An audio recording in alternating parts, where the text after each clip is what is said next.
All right. Hopefully someone's paying attention too. Oh, we're live. Hey there. Hello, romance readers. We're so excited to talk to you today about sex, suspense, and the supernatural in romance. My name is Diana Munoz Stewart, author of Black Ops Confidential series, I Am Justice, The Cost of Honor, and The Price of Grace. And my upcoming novel, oh shoot, never mind, this picture of my husband now. Broken Promises, and I've made a lot of broken promises about when I'm going to release it, so I'm just going to stay mom. Hello, Carrie. Hi, Carrie. All right, well, I'm Abby Rhodes, and I write dangerously dark romance. I tell people to think an episode of Criminal Minds with a hint of paranormal meets a love story. And my books are I was going by the original title. I'm sorry, I was going to say Dangerous Dreams. You know, the one, I remember that title. Right. Sorry, this is now Race the Darkness since my publisher decided the name. Then Hunt the Dawn and Never Let Me Fall and Saving Mercy. And I'm working on proof pages for Capturing Fate right now. And the release date is January 28th, which is my husband and I's 28th year anniversary of meeting each other. Wow. Good one. Congratulations. Yeah. Lovely. My name is Maria Vale. I, once again, don't have books, but I am the author of Legend of All Wolves, and this is the most recent one, Season of the Wolf. Yeah. Right now, I am working on the 5th volume, which is about a woman who's always been in the shadow of strong men and the omega of the pack. So she has to be dangerous or else she can't have the love she wants. Ooh. That's good. My name is Sharon Ray. Sorry. And I write romantic suspense. I write the Deadly Force series, and I think Dan Brown meets like really hot sex and romance. So that kind of complex mystery. They're all really long. The fourth book, Love's Lost Kiss, should be out in January.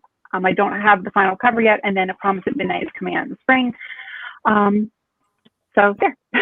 Next to Gianna. Hi there, I'm Adriana Anders. My most recent release is Whiteout. I write romantic suspense and contemporary romance as well as sexier romance in the contemporary sort of almost erotic genre. And right now I'm working on Uncharted, which is book 2 in this series. I'm working on edits right now. They're actually due Wednesday, so I'm a little frazzled. It's why my hair is a little unwashed today. All of these guys know what those edits are like. And these are forced proximity romances. It's a series called Survival Instincts, and the one I'm working on takes place in Alaska. And it's very, very exciting, you guys. I can't wait for it. Yay. Yay. All right. I'm Ro, and I write quirky and relatable characters in awkward romances. I don't know. I write mystery and paranormal and historical and a little horror. This month was kind of busy. I had 2 releases. One was on the 13th, and it was A Peculiar Prom Night. And it's set loosely in a world where folks have interactions with the afterlife that are sometimes funny and sometimes not so funny. My next book actually comes out Monday. And I don't have the actual book, but I have the lovely illustrated painting. Beautiful. And this one is called Fang Me 3 Times. And it is about a weather witch who has been cursed and can't control the weather, who is covering a what do you call those things? A lunar eclipse. And she comes across a group of newly turned vampires and decides to help them on their way. I also write more serious paranormal. My book Healer came out in March, and I am starting book 2 for my NaNoWriMo project in a week. So it should be out in March of 2021.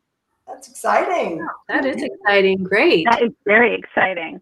Very, very exciting. Hello to everyone who's joining us. It's so nice to see you there. And I'm glad you're answering the participation questions. We're going to get to them soon.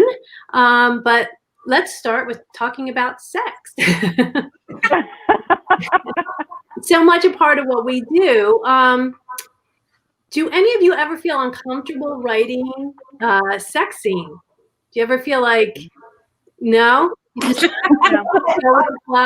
No. Oh, wait, I might feel uncomfortable if my husband isn't home. Wow. Heavy roads. I actually wrote a blog post about this a while back. I used to write in coffee shops. Obviously, I don't right now, and I haven't for a while. But I remember I always pick the corner seat with the back, my back to the corner, because there is nothing worse. And the coffee shop I would go to was a coffee shop in Charlottesville with this turtle that kids could go play on. We called it the dirty turtle, even though it wasn't the name. And I used to put my kids there, when I wasn't writing. Anyway, I would be writing these really filthy, delightful scenes with like kids screaming in the background. That's as close as I've ever gotten to uncomfortable writing sex. Yeah, and I hear that. I have a privacy screen now because we have lots of people here now that weren't normally running around during the day. So I have that. So unless you're standing directly behind me, you can't see what is on my screen. Mm-hmm. Right. I mean, I write sometimes if I'm writing along, I will put sex scene here if I'm writing in the living room, because now all my family's at home and they come back and forth, and I'm often writing in the kitchen, and they're constantly sort of around in the kitchen. So I don't actually know where to write where I can have the privacy. I wait until nighttime when I can go ahead and do it without them. So what is your favorite type of sex scene to write? The first. For me, it's the first one. It's my favorite. Yeah, that's my favorite because it's so emotionally wrought. Do you know what I mean? And then there's so much, and you've got all the awkwardness afterwards. And usually with the pacing of a suspense novel, it's usually the first and last time we actually have a down moment in the suspense plot. Mm-hmm. I mean, right. So you get a little more time to explore because once after that, and then all the really, really bad things happen, then it tends to be a lot quicker, faster moving. You know what I mean? So that's for me. Definitely true. It's definitely true. Yeah, and it's always tricky with suspense because you don't want to do it. You don't want to do it when they're like in actual danger and like the bad guys around any corner, because then that becomes a little unbelievable. Yeah, let's stop in the middle of danger to have sex, and then we'll go back to danger. Yeah, especially if they're wounded. I hate it when they're all wounded, like they're hurt. I'm like, really? Those are the best, though. Figuring out, as an author, trying to figure it out. How to get them. How do you do it? It's so hard. Yeah. That was a big challenge for me in Whiteout, was getting them to do the danger banging, getting them into that position. I've never heard that before. That's great. That's great. To trademark that right there. No, it's funny you said it's hard when they're hurt. My last book, one of my heroes had a broken leg. A femur, not even the bottom part of the leg. So that made things really interesting. But it made things interesting. Like I like the challenge. But my books have been known for what has been coined the Meryl Interruptus. Because there always tends to be, a younger brother walks in, or like something always happens to interrupt that first kind of so, and it's usually funny and awkward, but it's sweet too. So, and they get to it eventually. And it's real. Yeah. Well, very real. I belong to a Reddit group called Witches Against Patriarchy. One of the frequent things, tropes that comes up is the familiar interrupting sex. Ah, That's clearly a thing. Oh, I that could was see funny. that. I could see that. So what is your favorite sex scene in something you've written?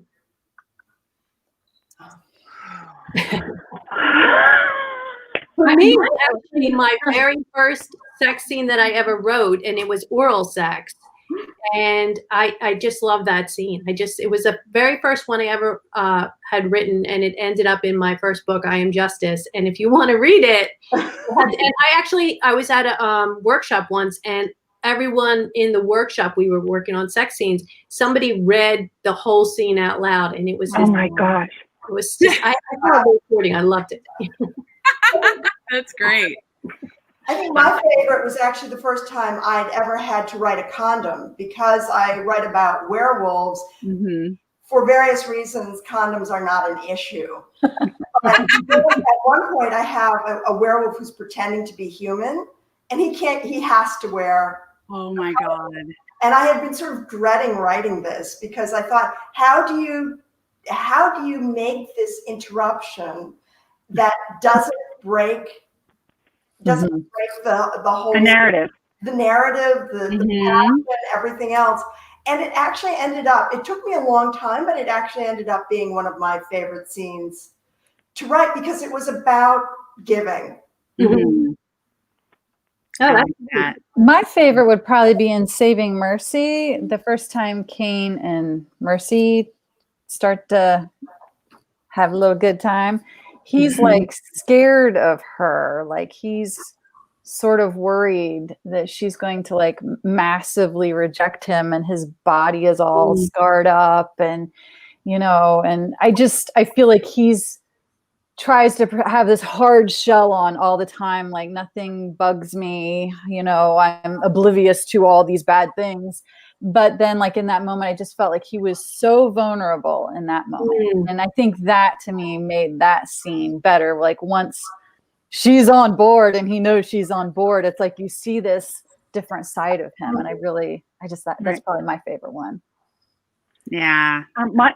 My favorite one was actually, it was just the first kiss scene in Every Deep Desire, because they'd been separated for so long, and it took me, and my editor kept saying, you've got to make the kiss scene earlier, you've got to make it earlier. But when you've been separated for 8 years and you have all this stuff between you, you're not going to start making out like in the third chapter.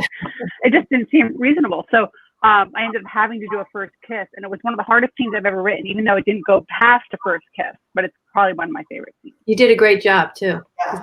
Oh, thank you, Diane. I would probably say the broken leg sex scene. Brains and brawn. The first time is definitely like it's in the middle of a massage kind of thing, because Brains is a drummer in a band. He's broken his leg. He's off tour. He's kind of freaking out. Am I ever going to be able to play again? And he's rescued by this wonderful Navy corpsman who it just wants to take care of him, and he takes care of him. And it's very definitely a couple of guys who are not used to having that kind of relationship with somebody, because they're usually the guy that's in charge and they don't have time for romance. So it was nice. And Adriana? It's really hard for me, because I was realizing as we talk about writing books, the difference between like closed door books where you sort of fade to black before the sex scene. And I read a ton of authors who write books like that, but I would have a really hard time. I think if I did write one of those, I would have to write the sex scene anyway. I agree. The sex scenes for me are really sort of cathartic, and usually, and this is maybe just because I'm kind of a weirdo like this, that's when I really start to figure out my characters. And that's when they really fall in love. So I would say every book, it becomes my favorite sex scene. Like the one I'm writing right now, these people are going through so much. There's like a plane crash. There's, tons of injuries. They're like running through this massive gauntlet. When they finally get to do it, it's just like, whoo, super. Yeah.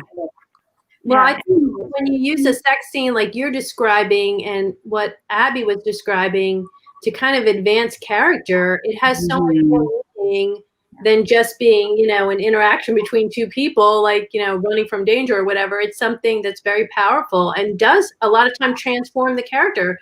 Like sometimes it doesn't, but sometimes after they've had sex, they're different people the next day, and how they relate to each other is different. Absolutely. Well, back to what Ro was saying about like the interrupting a sex scene. I mean, that's realistic, and I tend to go for a sort of hyper realism in what I write, in the hopes that people can relate to it, because it's everyday stuff sometimes. And with those sex scenes in real life, sex transforms relationships, even if it's two strangers. Something happens. It can be super comfortable. It can be, I don't know, transactionary or whatever. But sex, every time it happens, things change. Yeah.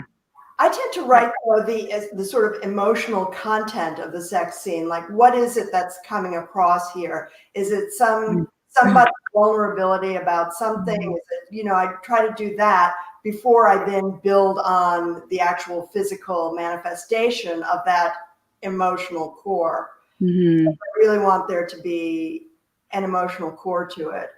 Sometimes I feel like they're sort of pasted in. Yeah. And that I don't like. Grace Burrows one time posted about how I was having trouble writing a sex scene, and she posted this quote that just stuck in my head. She said, "Get out of the bed and into their head." To make that scene deeper. So make it not just about the physical, make it about the emotional and what they're thinking and feeling and all that. And I just feel like that is the best advice I ever got. Yeah, I agree 100%. And I think that adds. Go ahead. Oh, I was going to say, I think that adds that touches on the point of when to close the door. Like I have books where I've written where there's a lot of open sex scenes, and then some I just close the door because it's not necessary. Like you want them to be together, but it's otherwise it'd be extraneous. I guess that's what I'm saying. Yeah. So I was just going to say there's a difference for me with paranormal and contemporary, because contemporary I definitely like that, the realism like Adriana was talking about, but in paranormal there's so much magical elements that you can add to the world that like really changes things up, and I think that's really fun to play with. And so I think some of the sex scenes that I've written, my last little mini series that I wrote in the Magic and Mayhem universe, there was a lot of witchy powers, and we had a shifter who had like his little lizard brain going, and it was like funny. But I think you can have a lot of fun with paranormal sex scenes too, Oh yeah, definitely agree. Marian Mitchell says that she loves those magical elements.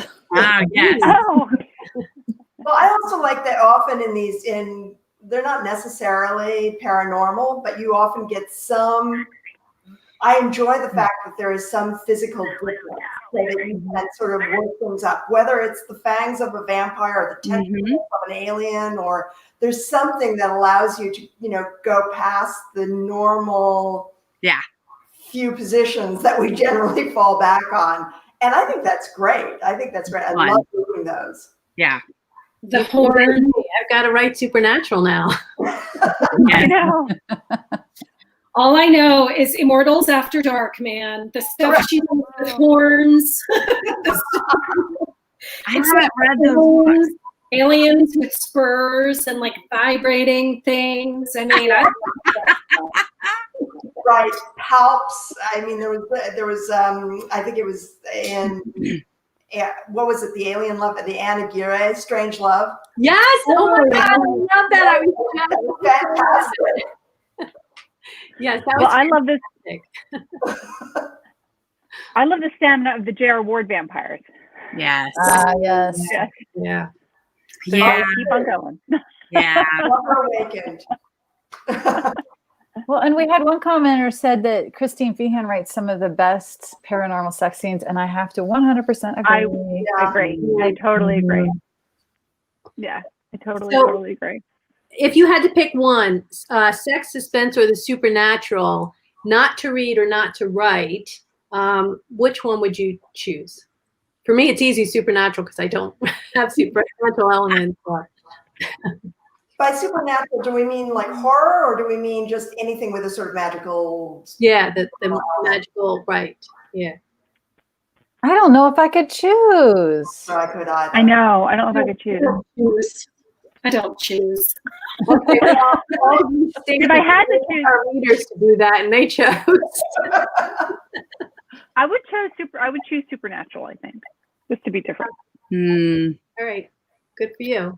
Yeah, Most- Most supernatural stories have suspense in them. Yeah. Suspense is the theme of everything we write in a way. Right. Yeah, even the funny paranormals that I write, there's always some little like silly plot that's going on, some little mystery, that they're trying to figure out. So even though it's silly, it's still suspenseful. So where do you draw the suspense line? Like Abby, you have, or supernatural line. So Abby, you mix supernatural and suspense. So where do you draw that line? I don't know. So what I'm asking, What's the line anyway? what I'm asking is, if a character has, an inkling that something dangerous is going to happen, is that supernatural? Here's where I'll tell you. When I many moons ago met with my editor before she signed me, I was telling her about the book, and it's like romantic suspense, but has paranormal in it. And the one thing she said to me, she said, when I just said it's romantic suspense with paranormal, she said, I don't want to buy it. And I said, well, why? And she said, because too often, if you're doing that, you're relying on the paranormal to just magically solve all the problems, and that now, and I didn't want to say, well, my book is not like that. It's not. It wasn't, but I didn't want to say that to her because she was intimidating to me. But anyway, but that always stuck in my mind to make sure that if I am adding paranormal or supernatural elements, that they cannot be the thing that is always solving the problem. And I think that's, to me, where the line with supernatural and suspense is. Oh, yeah. I mean, I have to say that with any kind of magical element, it drives me crazy when you have something like a wizard ex machina who gets you out of anything. I like my magic to have absolutely hard and fast rules. So do exactly what Abby's talking about. Mm-hmm. And you do a great job of that. And actually, I think, Maria, you do a great job of making the magic complicate things instead of the opposite, which is making it solve things. The magic actually complicates things. So I think that. But anyway, I was wondering, what's your favorite supernatural trope? I love this. Maybe everybody will roll their eyes, but I love like fated mate stuff. I don't know why. It's in my heart. I love it. Yeah. Can I just say, fated mates? Okay, I had a long discussion with this in a group that I'm in, and I hate insta love. So, and I've always complicated things by thinking that insta love and fated mates were kind of the same, but they're not. There's a whole thing that has to go through before the other fated mate can expect that you are their one and all. I don't like it when it's used in a way that I think both partners have to work at it. They have to be worthy of each other. They have to bring something to the table. They have to complete each other. And if it's not that kind of fated mate, then I'm not actually a big fan. But I've now come around to understand the task that there's a difference between insta and fated mate. I love when a character finds out that they're special in some way and they discover their magic. The journey. I love that. The chosen one. I think it's the chosen one trope, isn't it? Yeah. I'm a big fan of redemption. I really think like most of my paranormal stories that I've written, the people are looking for, whether they realize it or not, they just want to be good. They just want to do good. And for whatever reason in their past, they have committed a heinous sin, or something about them makes them, unlovable. And so I love being able to that, and outsiders seeking belonging. So those are kind of my favorites. Yeah. I think Outsiders Seeking Belonging is probably my favorite as well. Mm-hmm. I love when one of the lovers doesn't know. I'm sorry, I didn't mean to. I love it when one of the lovers doesn't know that they're entering a magical world, and they really don't know, and that once they find out, everything will be over. Fall into place. Well, what's the most on edge you've ever been, edge of your seat in reading or even writing? If you've written something that's made you very nervous, or you've read something that's very nervous, what's the most on edge you've ever been? Book 2 in J.R. Ward's Black Dagger Brotherhood, which is Rage's book. Mm-hmm. I was so flipping worried that Mary was going to die of cancer that I could not sleep one night. Right. Because I was worried all night long that she was going to die, and I was going to be like, that's what you get for going to sleep, Abby. You just wait until it's done. Come on. I should have, right? That's your solution. You just don't sleep. Well, it did seem like she was being shoved into a situation that I could not figure out how she was going to get out. I know. I was like, oh my gosh, this is going to kill me. Yeah. I would say House Lake series. It's a mom and her kids, and whenever the kids are in any kind of danger, I'm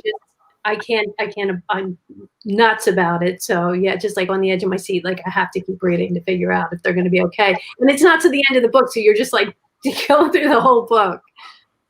Well, in something like that, I will actually skip to the end. Oh, I will too. I want to make sure. I will too. Oh no! I have to know. I can't stand the tension. I have love to make sure. Then I'll go back and read it. Oh, drag it out for me. I'm good. I love So I'm being in that place where you want to know the end, but you don't want it to end, So yeah. That's the worst for me. I will stop like 20 pages out and just stop reading and hold on to the book for like a day. Yeah. Somebody's asked if we had seen her answers. Yes, we saw them, Mercedes. And City of Bones. Do you guys know the City of Bones series? Oh yeah, good. Oh, I love that series. Definitely, yeah. She mentions that in her comments. So the Karen Marie Monig Fever series. Every one of those books ends on a cliffhanger, and there is one, and I don't think this is a spoiler. I mean, it's been out for a long time, right? But one of the major characters dies, and it's literally on the side of the cliff. And it's I have a hard time forgiving an author if they do that to me. If they take someone away, it's really difficult. Yeah. Well, those books wrecked me. I got through them, but I can't say that I enjoyed the experience. Like, I love her writing. I much prefer her Highlanders that are a little less, they're still, you get the action and suspense and the, time travel and all that kind of stuff. But yeah, the Fever series, I finished it, but that went too dark for me, actually. I read the first 5 and was told to sort of stop after that. Those books were sort of mind-boggling to me in a way, because sometimes when you're an author, you forget that you can write anything you want. You know what I mean? Do you guys well, I can't do that. I'm just going to go this way. And then for a second, you're like, wait a second. This is a book. I can do anything. And she reminded me of that. Like, she was like, the world isn't this big. It is this big. I can do it. Her book was so scorched earth, like so big. Right. I love those books, but they were so hard to read. Yes. I agree. There's some the book I had writing a suspense scene, or I don't know where it's going, because I have a general idea where I'm going to end up. I know the last scene, but as I go along, things happen. I stop. I can't continue writing. I actually get so nervous and drawn in, then I'm just, okay, I have to pull away. And that causes all kinds of issues with completing work, because then you create, an instant barrier of whatever. Yeah. You never go back and then start on something else until you sort of have the Yeah, that's a good idea. resources to deal with them. Right, exactly. How about you guys? I would say maybe not so much on edge reading a book. I mean, I've been scared reading a book. Like, I read The Exorcist when I was really young. Oh, I did too. I love horror, but that book was really disturbing. I think writing for me, I really like to go to old buildings. Maybe they're haunted, maybe not. And I get super inspired writing. But I will say that one of the short stories that I wrote that was in an anthology a long time ago called Gone with the Dead. And the story was called A Piece of Him. And I wrote it while I was in the hotel where the story was set. And it's the Holbrook Hotel in Grass Valley, California, which is... they actually closed it for a couple years and they're going to reopen it next month. They renovated the whole thing. I'm a little worried about whether or not they kept kind of the spirit of the place. That place has a lot of energy. And I just remember sitting there and feeling like somebody was looking over my shoulder while I was writing, and I was super excited. But yeah, and then you're like afraid to go to the bathroom by yourself because the downstairs in the basement that still have the big iron doors from where the tunnels were, because the miners used to come in the basement, and there was an an assayer's office there, so they could bring their gold straight in, get their money, and head back out into the mines. But yeah. That place is great, a lot of great energy, but no, but you know what? That's so true, because around here, I sort of live in a rural area, and there are like abandoned houses and barns, like quite nearby. And so like, I love just going into like one of these abandoned houses and creeping around and seeing all the junk laying there. Yeah, and I know. And there was like this one that we went to, it's only like 2 miles away. And there was this dead animal, like just laying in the middle of the floor, and it was just bones. And it's just like that total right frame of mind to write something creepy, when you see that. Well, so anytime you have a place that's like a palimpsest of human activity, so you have layers of, it brings up everything has a story from generations gone by. I started to read T. Kingfisher's. It was called either The Hollow Places or The Hollow Things. I don't remember. And it was set in a wonder cabinet. It's sort of a museum of wonders. So there were dead taxidermy things and just all sorts of creepy stuff. And I have to say, I couldn't get past the first 3 chapters because I found the setting so creepy. So the thing hadn't happened yet. Whatever was supposed to happen. I'm out of here. There was a restaurant in Charlottesville. This is totally only slightly related.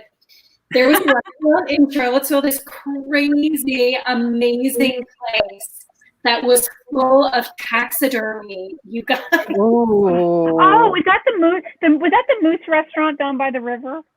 No, actually, bizarrely, one down by the river. A really good Korean place headed out of town, and it was very strange. So anyway, those are definitely things. Yeah. There was a house too in the mountains near to Charlottesville. It was an abandoned house, and I'll never forget going up there and looking at it and seeing like a bed with a shoe under the mattress.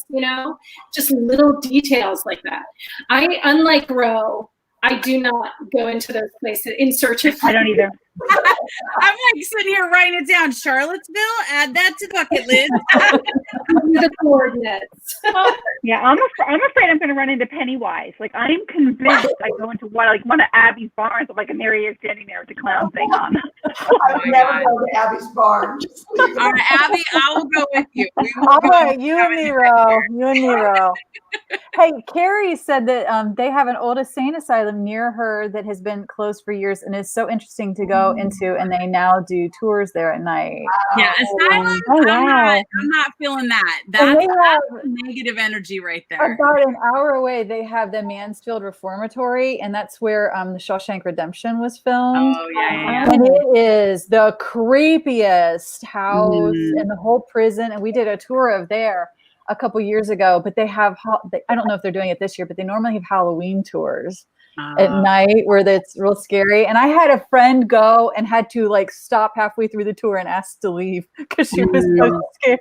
I bet we went to Alcatraz at night last year, and the kids were a little like, is it time to get on the boat yet? Is it time to get on the boat yet? And I'm like, no, let's keep going. So yeah, no, I love it. But asylums, that's a whole different energy. Well, and that's like, I'm a mental health counselor. I mean, that fascinates me. Like, I really, yeah. Well, there's I have to say, insane asylum that Nellie Bly checked herself into to sort of do the first big expose of how people are treated in insane asylums. And I remember that. Right, you can see that in New York, but completely fenced off. You can't get into it, but it is one of the creepiest places I've ever. Yeah. Well, and then Abby and I, we were all except for Ro on the tour in New Orleans. Remember, we took all the readers tour. Yeah. Oh, you would have loved it. We had a great time. Great time. The Romantic Times convention. Oh yeah. My first RT was in Vegas.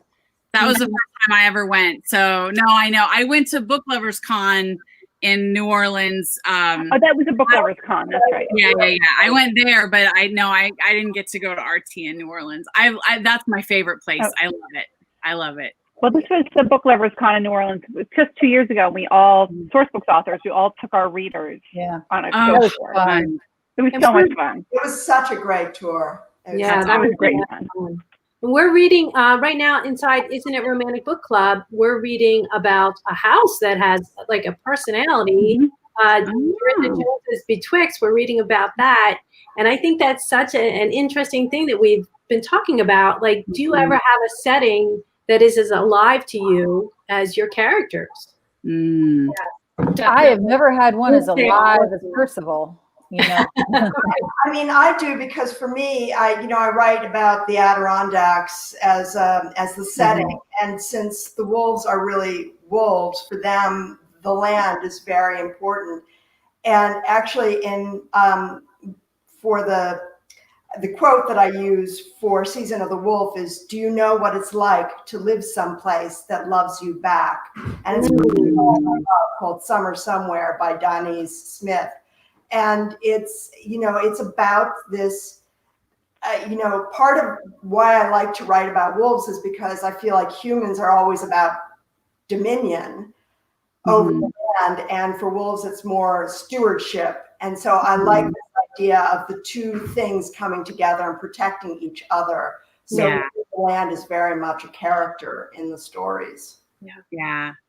My first book that I published, Haunted, is set in New Orleans, and it's a contemporary, but it's about a band who's lost their manager, and they hire a tattoo artist to come stay with them and design a memorial tattoo for them. And they stay in an old building in the French Quarter, which I actually had visited, and I feel like the city and the French Quarter definitely was a character in the book. And then in the next book, they go back and visit. Another character goes back and visits, and it's definitely it's a character in its own. I mean, I love reading books that are set in New Orleans, and I definitely, when I'm there, it's a huge inspiration to me as a character. So yeah, definitely. Well, and I think New Orleans is so unique that if you are going to set your book there, you have to use that. You know what I mean? Or else it could just be set anywhere and it would make no difference. Right. I think cities have been changing. I grew up in Charleston, and when I was growing up in Charleston, a lot of places were not touristified. So, you could go into Fort Moultrie as a kid, as a teenager, and you could just wander through there. There were no ropes or chains or plaques or anything. There was just blood stains on dirt floors. Wow. That's been completely, so there's no chance of anybody tripping and falling and suing the state. That's been completely sort of fixed up. Yeah. We lose a lot that way. We lose an enormous amount that way. Yeah. I think in Black Ops Confidential, the home isn't a character, but it actually kind of reveals the character of the family. Right. All their, vigilante operations take place in this home. And as I was writing the book, I would find different facets of the home that would reveal more about who the people were. So I thought that was so much fun.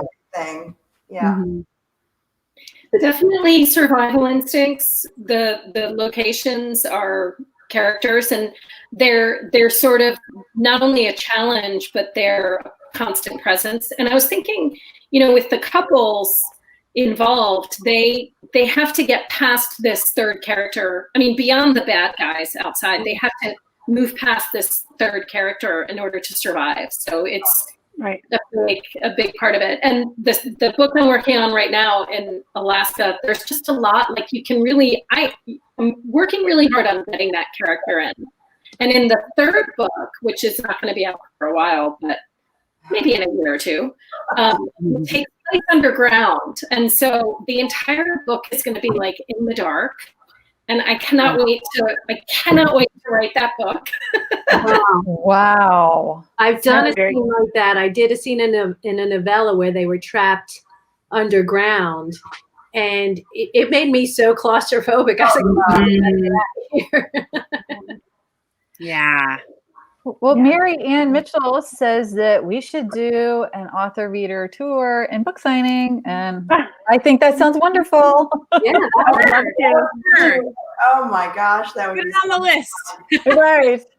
This thing we'll do after the Great Pond. Right. Well,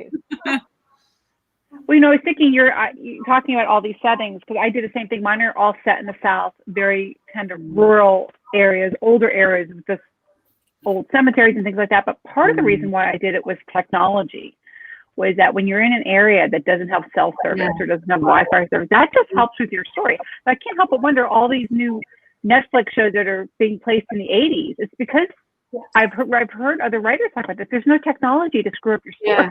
Yeah. You're sitting there thinking all the time, why doesn't he just pick up his phone and call? Right. But when you're in a scary asylum in the middle of Ohio, and you're in the middle of nowhere, and it's dark and it's lead-lined walls or whatever, it's funny. Hear that. Yeah. Cell phones are kind of like the magic coming out of nowhere that solves everything, and I so agree. It feels a bit like a cheat. Well, and they can also, though, like I was saying before, they can make things worse because people can track you, and they have all that kind of, especially, yeah, exactly. So my book that I'm writing now takes place on Vancouver Island.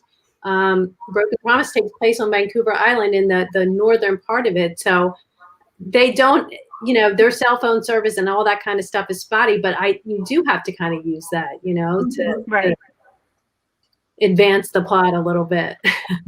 Yeah. Well, things are scarier when you can't get in touch with somebody. So we were on a dark, scary road or whatever. Yeah, I went to I just went by myself to this little castle in southern Ohio to do like a day or two of writing, and was staying there, and they had no cell service, no telephones, no internet, no TV. What? Yes, and it was like kind of creepy because it's like out just to be a castle in Ohio. Yeah, and it was like out in the middle of nowhere. And in order to get cell coverage, I'd have to drive 20 minutes to get into a little town to just get cell coverage, to call my husband to tell him I arrived alive. But it was weird because we've got so conditioned to have those phones with us all the time that when you don't have it, it's like you're on edge and feel just out of sorts. Yeah, that's true. That's true. My editor, in 2 books, I've had where a guy's about to change into a werewolf, turns off his phone, and then he's going to go back to his phone at the end of this period when he's a wolf. And my editor cannot believe that there is any way that the battery would maintain a charge after 3 days of not being used. And I have had to rewrite every single one of those scenes in 2 different books. And I have had to include all sorts of like actual articles about how long a battery will last. And I said, it's because you never turn your phone off. You never turn your phone off. Right. It's possible. Right. So our romance readers are saying, "Oh my God, no underground." Yeah. I'll make it good. I promise. Underground, maybe just like not caves, right? Like we're not spelunker. Oh, caves. 100% tunnels. That's that's tough. It'll be good. I think it'll be really good, Adriana. I can't wait to read it. It'll be running around. It'll be getting out. It'll be a fight for survival. Yeah. Got it. There might be some headlamps initially, So run out of batteries, right? Like that always happens. Yeah. Yeah. Well, they've got to have some way to view each other, right? I mean, it's going to get a little awkward if they can't see. Yeah. Well, I mean, awkward or amazing. Yeah.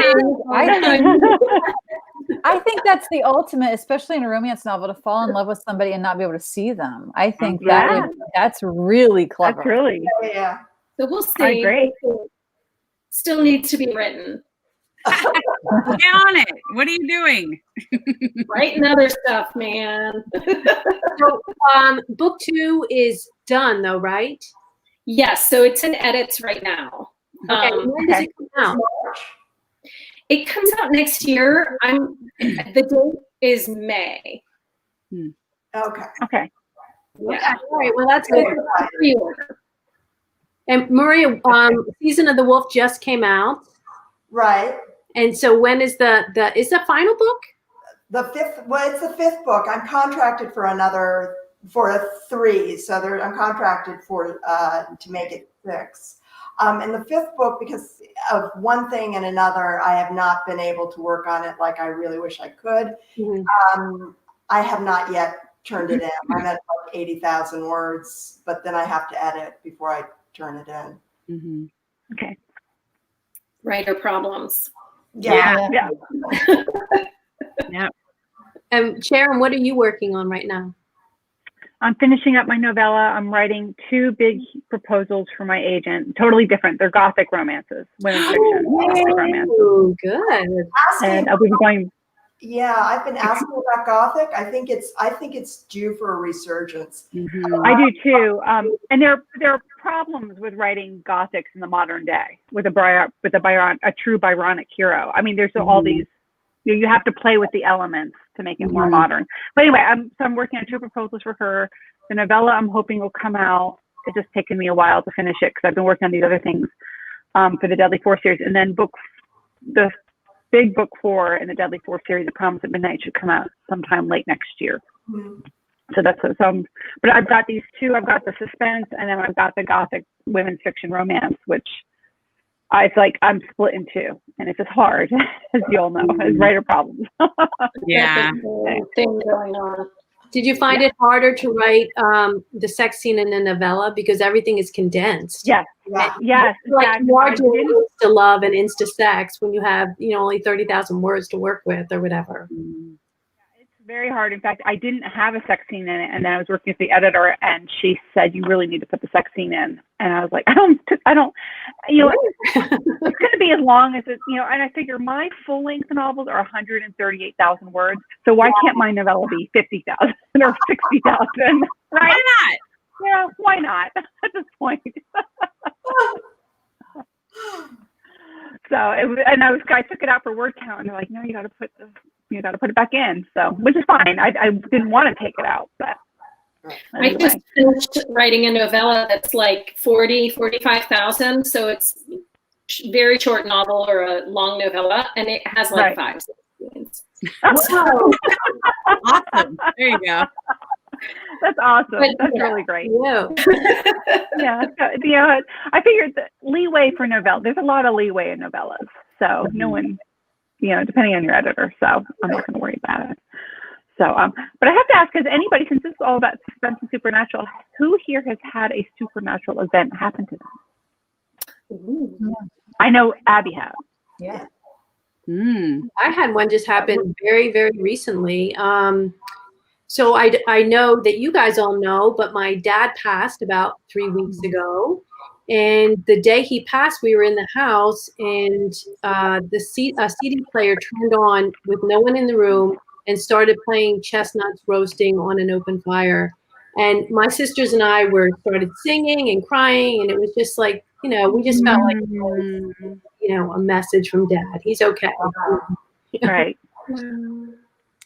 My husband and I just had one like a couple weeks ago.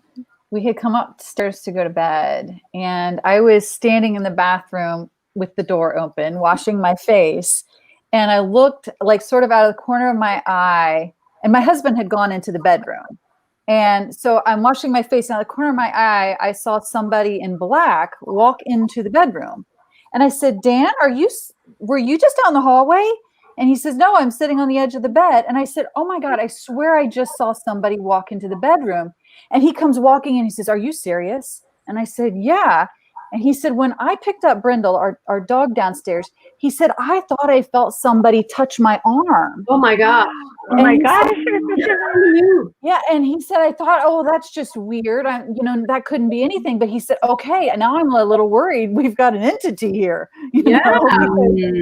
So that was. Oh my gosh. Yeah. Now it's time to research how to get rid of an entity. I know. Or enjoy the entities. Many of the entities will simply, pleasure you in the middle of the night. So there you go. I've heard that. I've heard that about them. I think this one likes my husband because he was walking into the bedroom and he touched my husband's arm. So. At least one of you will have some fun. Right. Nocturnal help. Yeah, right. Oh my gosh. No, what was yours? Well, I've had a few. I'll actually share one that kind of goes along with Diana's. My father passed away. Oh my gosh, how long has it been? 2013. So 7 years.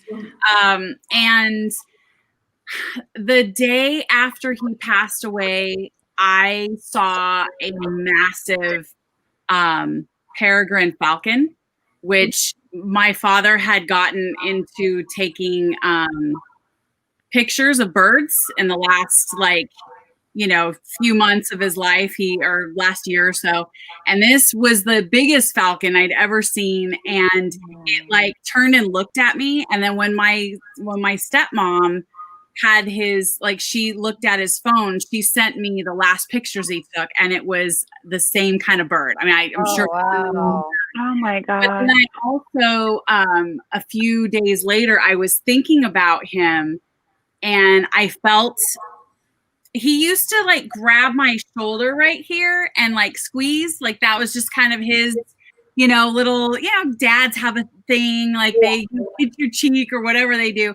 He would grab my shoulder right here and just kind of give a little squeeze. And I had it felt like a squeeze. Wow. Probably a muscle spasm, but I've never had one there before. And the same side, and I was thinking about him, and it's happened a few times since then. If I've been thinking about him, or thinking about what happened. Yeah. So again, could be a muscle spasm, but yeah, it was the timeliness of it was very right. comforting at the time. Yeah. I have one that's kind of related to both Diana's and Rose. My grandma had dementia really bad when my grandpa died. And so at first we would try to tell her that grandpa died, and she'd get all upset and then 5 minutes later forget. And so then we realized pretty quickly we just need to stop telling her. We'll just pretend he's alive. Right. And so we all went to the funeral, and when we came back from the funeral, we went to visit her grandma in the nursing home, and we were all standing around her bed, and she was looking at none of us. She kept just staring out the window, and we would talk to her and she wouldn't even look at us. And so finally somebody asked her, Grandma, what are you looking at? And my grandpa's name was Joe. And she said, Joe's been sitting out there under the tree all day. He's waiting for me. Oh, Yeah. I got chills all over. Yeah. Yeah. Well, guys, we're coming to the end of this, and thanks everybody for all your comments. Yeah. It's wonderful. Hello from Indonesian. I know, that's cool. It's very cool. So we're going to wrap this up. We want to tell you that keep posting comments, and you will have on Sunday we'll choose a winner for the gift card. And real quick, we want to ask people. I think we asked some people what they were working on. My book, Broken Promises. I'm hoping it will be out early next year. I'm going to give myself a little bit of time. Ro, what are you working on? Well, I actually just finished a Gothic romance short story last night. That is a gay romance inspired by the fall of the House of Usher. Ooh. So, yeah, it was very fun, and it was definitely one of those things where I wasn't sure I was going to be able to finish it, and I got it in right at the exact word count. So I'll be turning that in. And Fang Me 3 Times comes out on Monday. If you like vampires and stuff and all that, check it out. All right. And Abby, I think you're the last person who hasn't talked about what you're working on. I'm working on proof pages for, where is it? Capturing Fate. And I'm also still working on Minds of Madness. Ooh, that sounds good. Yeah, I can't wait for that one. All right, everyone. It was. Yeah, I'm sorry. Did someone else have something? Oh, maybe just before we go, we ought to just remind everybody we have our live stream coming up on Thursday with Dorinda Jones. We're so excited. Yes. Yeah. And we're discussing Betwixt by her. And if you have not read it, I just seriously go get it and read it. Oh my God, it's so good. Wonderful. It's really Oh, good. and Wednesday in Isn't It Romantic Book Club is the fall giveaway. That's in Midnight in the Garden. Midnight in the Garden, right? Yes. And where is the Dorinda? Where is that? It's in the Isn't It Romantic Book Club, or you can tune into My Dangerously Dark Darlings, either place. It'll be streaming in live to both of those places. And I'm telling you guys, you have to go read the book. It is so good. Fantastic. And a quick, fun read for sure. Well, it was great talking to all of you, and I can't wait for our next chat. Bye, everyone. Bye.